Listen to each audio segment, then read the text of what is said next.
we're back. This is our last set of qualitative tests, our last pre-lab lecture, or whatever you want to call it.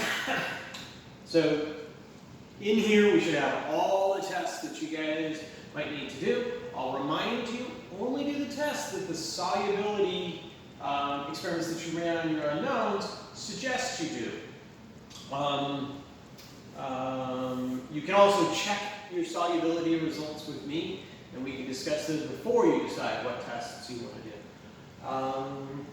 Yeah, okay, so the first one we're going to do is the Lucas test, which is a test for alcohols. Okay, it primarily works with tertiary and secondary alcohols. Doesn't really tell you too much about primary alcohols, and I'll explain why. And along with tertiary alcohols, it can also work for benzylic alcohols and allylic alcohols. Okay, so let's examine it, and we'll look at it in the context of a tertiary alcohol, the one that works the very best. Okay, so Lucas test for alcohol. Okay.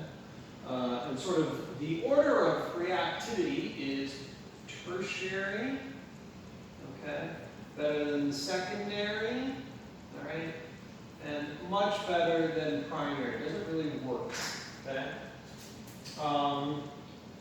And then with tertiary is benzylic and allylic. Okay?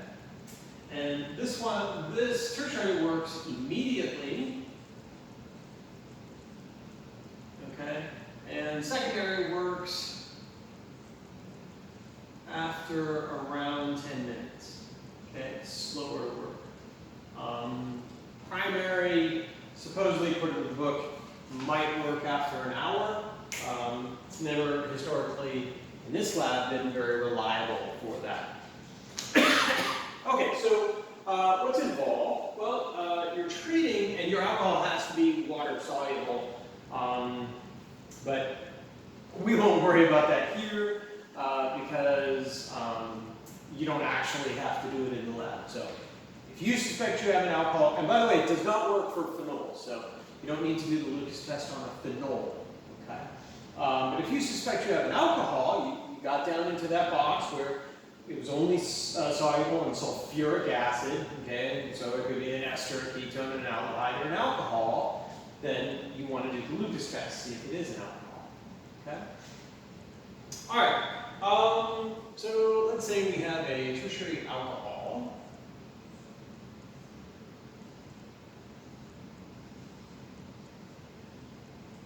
Okay. You treat it with zinc chloride. All right. And it's just a simple substitution reaction. Okay.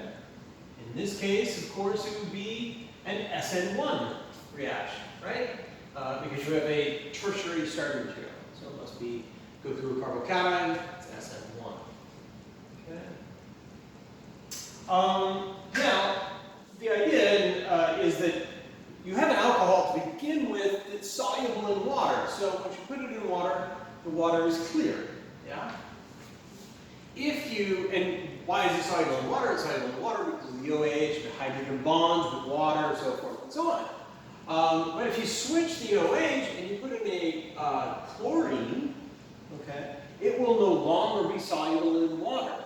And your previously clear solution will become cloudy and murky. Okay? Okay. So, clear, cloudy.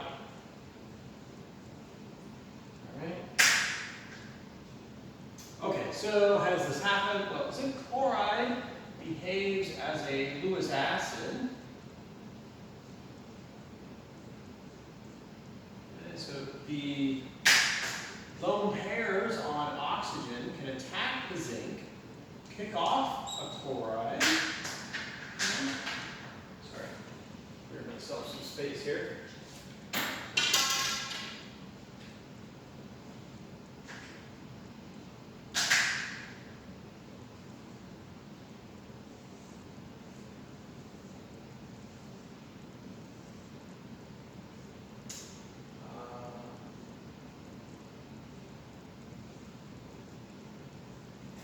Okay.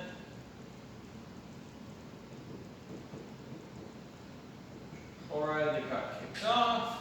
All right, got a positive charge on here. All right, these electrons can break off. Okay. And you generate a carbocation.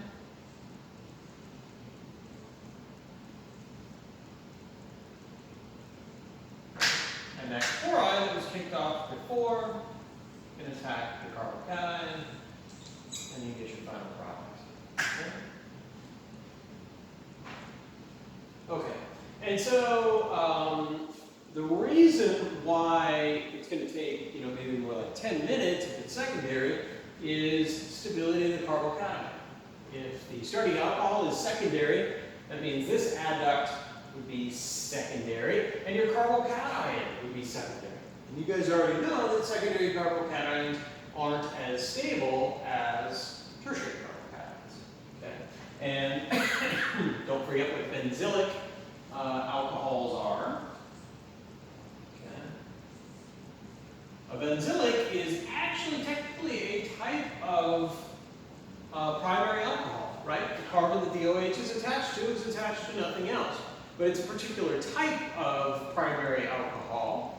Okay, and so that the carbocation generated from a benzylic position actually has the stability that's on par with a tertiary carbocation. And that's because of resonance stabilization from these electrons. Okay?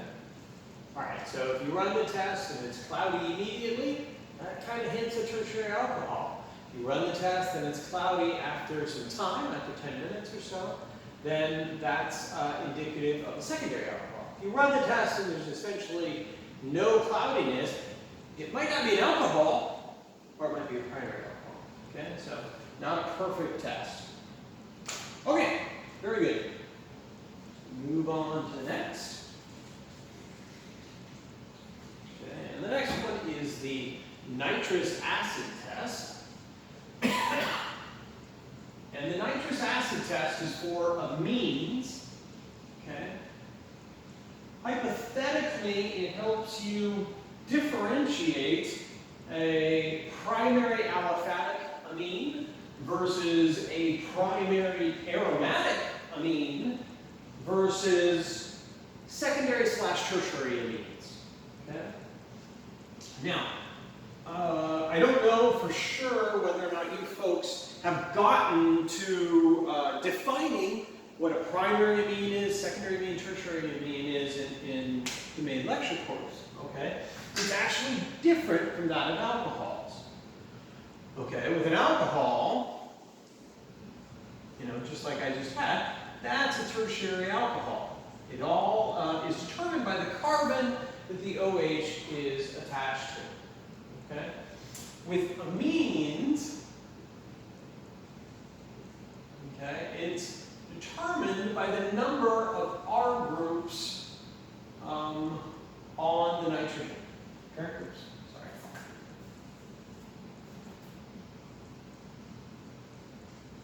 Okay. So that right there would be a tertiary amine. Okay. You can also sort of follow it by how many hydrogens are on there. Okay, so if you have two R groups, two carbon somethings attached to the nitrogen, and one hydrogen, there are two R groups, so it always goes by the number of R groups. There's two R groups, two carbon things, so that's a secondary amine. Okay? And then a primary amine is only one R group, one carbon thing. And that carbon thing, by the way, can be aromatic, aliphatic, so forth and so on. Okay, and 2 nitrogens, and that's a primary. Okay? Okay, so for instance, if I drew kind of the analogous amine from there, what kind of amine is that? Okay, that would be one where I'm almost trying to trick you into saying, oh, it's a tertiary amine, 3 R groups. Okay? But in terms of the number of R groups actually attached to nitrogen, there's only 1. This whole thing, yeah? Okay, 1, so that's a primary amine, actually. Okay? All right, so let's take a look at how the nitrous acid test works. Okay.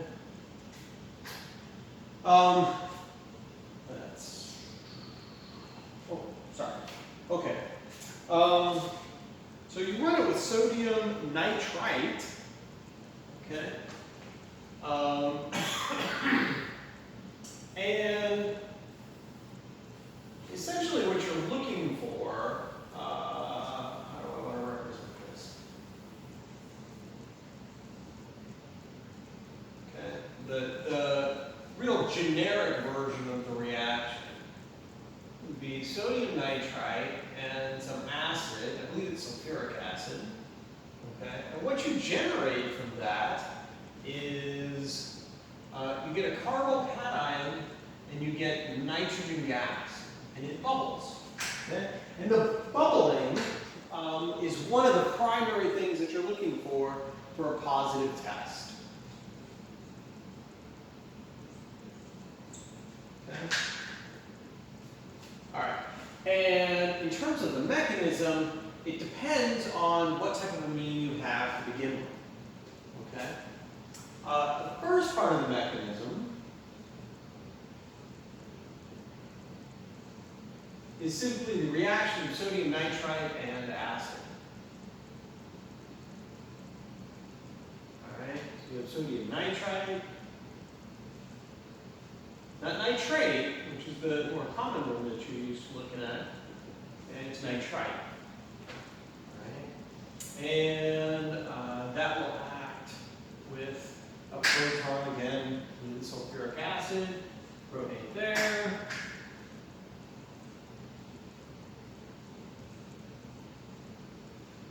Okay. Protonates again. Sulfuric acid is very, very strong.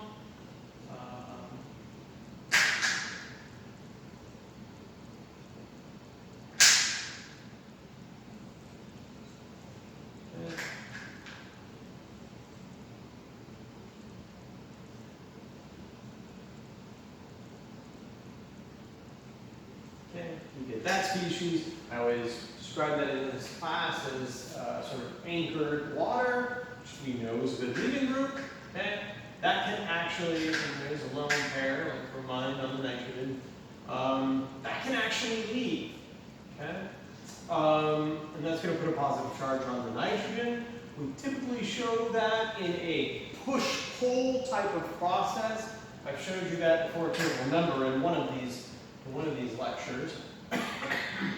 So electrons come down here, take water off, and you generate a nitronium species.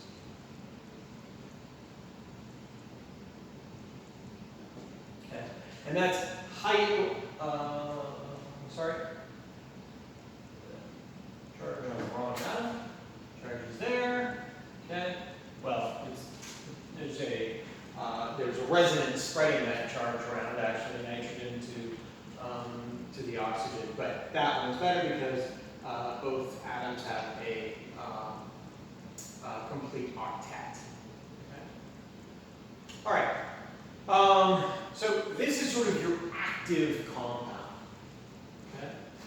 And so now let's look at what happens when you have that type of nitronium with different types of amine. The first amine we're going to look at is a primary aliphatic. That means the carbon something is not aromatic. Okay? All right.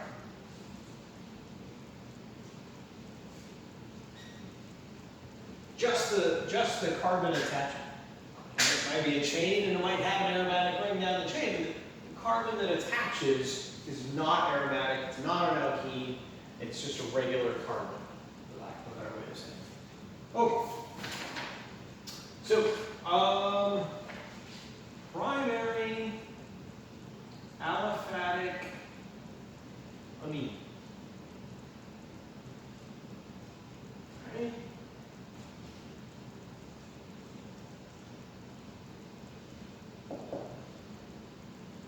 Okay, well, what that's going to do is that's going to react with the nitronium.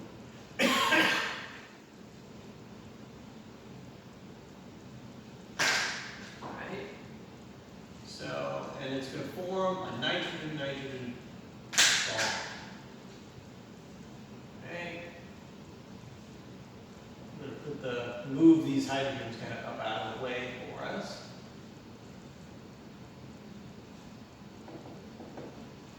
Right? Positive charge there. Okay.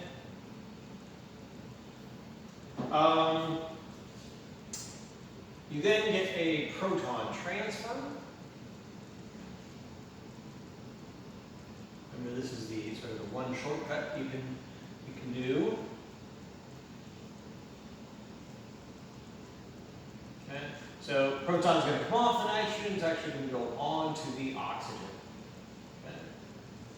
You might ask, like I always did, well, why does it go on to the oxygen? Why not there? Why not someplace else? It probably does, but it doesn't lead anywhere. If it goes onto the oxygen, that leads down a path. It ends up being one way at the end.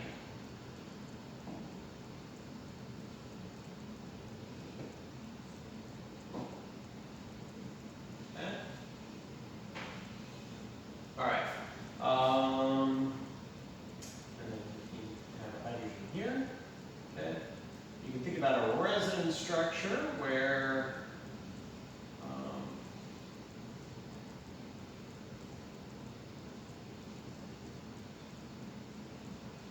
you have a double bond here.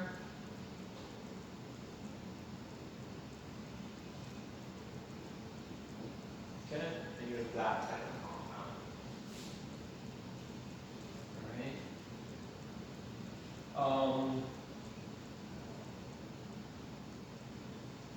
We're going to see in a minute that the sort of driving force to this reaction is the generation of nitrogen gas. Nitrogen gas, the N2 molecule is an incredibly stable molecule. And not only that, once you form it, it bubbles out of the reaction. So there's no possibility of it reversing.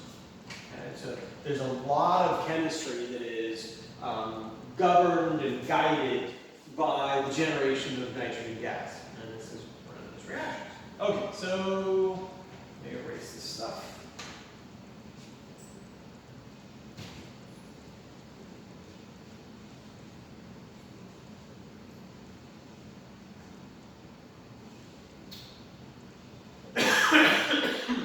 Okay. Okay, so now, again, hydrogen is going to fall off this nitrogen and attach onto that oxygen, proton transfer.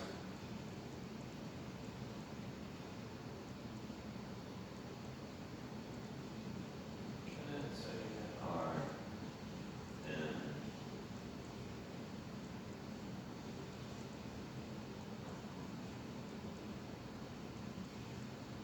Okay.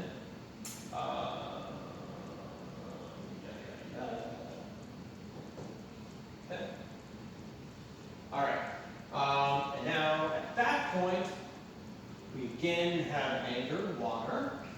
The anchored water can be ejected. Okay.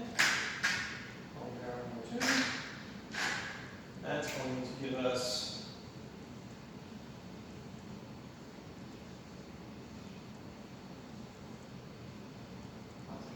there, that's H2O, okay? And now you have what is essentially anchored nitrogen gas. An anchored nitrogen gas, an even better leaving So you get a generation of a carbocation. Okay. There's a lot of water and things around. So we're about to generate a carbocation, and if you were really like thinking about it extra, you'd say, wait a minute, that's, you know, what kind of R group is that? Well, it could be any. The R group, remember, could be tertiary, secondary, or primary. Okay, so generation of a carbocation, it's not going to last very long. There's water, there's other things around. If this is primary, maybe the water even kicks off the nitrogen. We don't really care because we are generating the nitrogen gas is the part that we're concerned about. Okay, that's nitrogen gas, and the international symbol sort of nitrogen is horrible. The international symbol of bubbling away is arrow pointing up. Yeah, and then we have carbocation. Okay, so now that happens very readily, and so this adduct here is unstable at 5 degrees Celsius. Okay, now why is that important? That's important because you run this reaction in ice water, okay? If you see the bubbles, while it's still in the ice water, while it's still around 5 degrees Celsius, that implies you had a primary aliphatic amine, okay? In a second, we're going to pretend, well, what if we don't see any bubbles? It's still in the ice water. Then you take it out of the ice water and warm it to room temperature. And once it reaches room temperature, if you start to see bubbles, okay, that implies that you have a primary aromatic amine. Okay? All right. Okay, so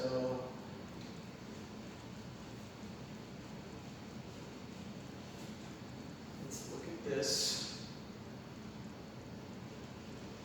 in case of a primary aromatic amine. And primary aromatic amines, don't forget, by the way, I erased it, don't forget what primary amine means. Primary amine doesn't mean anything about the R. It just means how many R groups are attached to the nitrogen. Okay? This is a primary amine, independent, even if the carbon that it attaches to is secondary, primary, or tertiary. This is a primary amine because there's only one carbon group attached to the nitrogen and two hydrogen. Okay, so I'm sorry, I know I've said that before, but I just wanted to reiterate that. All right, so primary aromatic amine. Okay.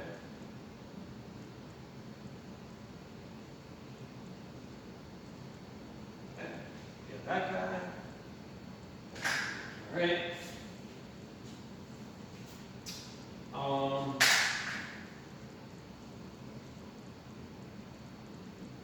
So it would react with the nitronium, okay, same kind of way. And then you would get this adduct.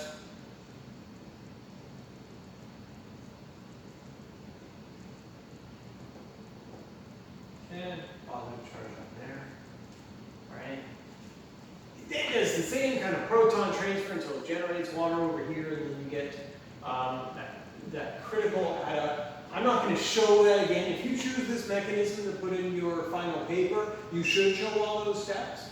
Okay, but I'm not going to waste your time. It's the exact same thing that I just did, where proton transfers here, and resonance structure, another proton transfers there, and then you kick off the water. Okay, so some more steps indicated by some arrows.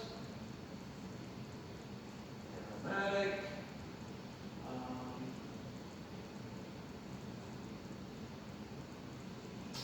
this guy. Okay. What you do now when you're in the lab, all right, is so this is still in your ice bath, stable. Okay, the last one when it was primary aliphatic, it was unstable at 5 degrees. This is stable at 5 degrees Celsius. Okay. You now take the sample and you actually split it among 2 test tubes. Okay? Because you're going to, one, warm it up and look for bubbles. Okay? But in this situation, just with primary aromatic amines, there's a nice confirmation using beta naphthalene. So to get double the information, we're going to take half of this stuff and warm it up to room temperature and see if we get bubbles. That's an implication that we have a primary aromatic amine. But we'll also take the other half when we split it and react it with beta naphthalene. Okay? All right, so I'll show it. Warm half to room temp. Okay? And if at room temperature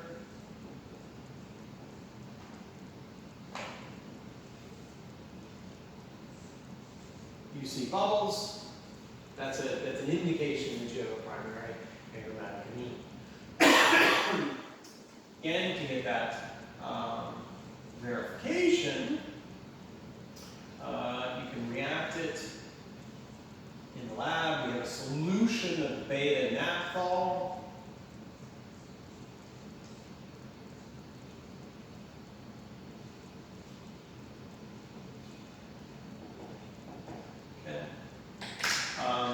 Beta naphthalene can actually act as a nucleophile, and this adduct is very electrophilic.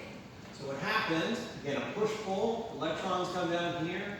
These electrons are going to kick out and attack that nitrogen. That kicks those electrons up there. Okay. And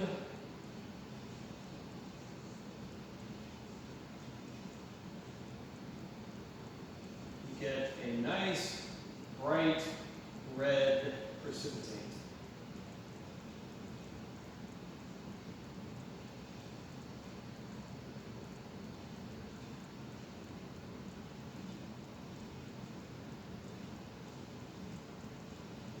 Okay. And this is called a red azo dye. Okay.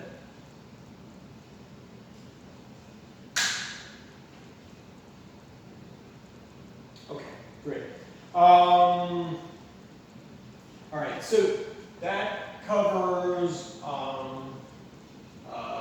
primary aliphatic amines, primary aromatic amines. What happens if you have a secondary or a tertiary amine? Okay. Secondary or tertiary. Okay. I'll show it with the secondary. Okay. You have your nitronium that was generated. Okay.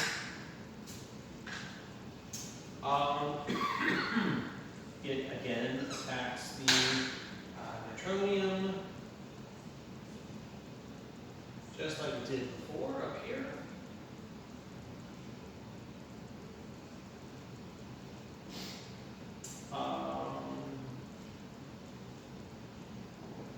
Okay, that guy. All right, when we were up here, what happened was the protons on this nitrogen sort of got sequentially shuttled to the oxygen. Created water, kicked off, and that sort of opened the possibility of nitrogen gas. Okay? The thing is with a secondary amine, or certainly a tertiary amine, is there aren't enough hydrogens to create water over here. Okay? Or there aren't enough unless you start breaking multiple nitrogen carbon bonds, okay, which is difficult to do. You can't begin to form this type of adduct. Once you form this adduct, then yes, you can break the nitrogen carbon bond. But in order to get there, you would have to break at least one of these nitrogen carbon bonds, and there just isn't the energy to do that. Okay? So this does end up losing a proton. Some sort of base comes and grabs that proton, those electrons go on to there, and you get this here, okay, which is called a nitroso compound. Oh, derivative. I have my notes anyway.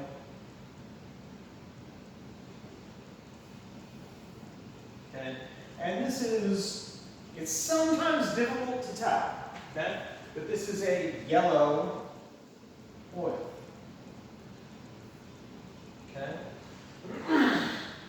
and both, it's a subtle thing, but it's perceivable. You get a yellow oil, and both secondary amines and tertiary amines both give you a yellow oil. Okay? So this is not a good way to distinguish between do I have a secondary amine or a tertiary amine. Okay? All right. But you do have some indicate if you have a primary amine or aliphatic amine, you have a good indication if you get bubbles at 5 degrees Celsius. If it's a primary aromatic amine, then once you warm it to room temperature, it then creates bubbles.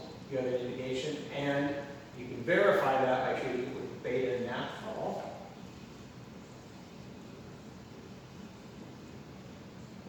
Okay. The last test that we're going to go over here in just a second is the acetyl chloride test. And the acetyl chloride test, it reacts with alcohols and it reacts with amines. It creates two different products. You actually analyze the derivative here, which is a color change, or precipitate, or bubbles. With the acetyl chloride test, when you run it, you actually take the crude product and take an NMR of it and look for certain changes in the NMR of the compound. See if you've derivatized an alcohol.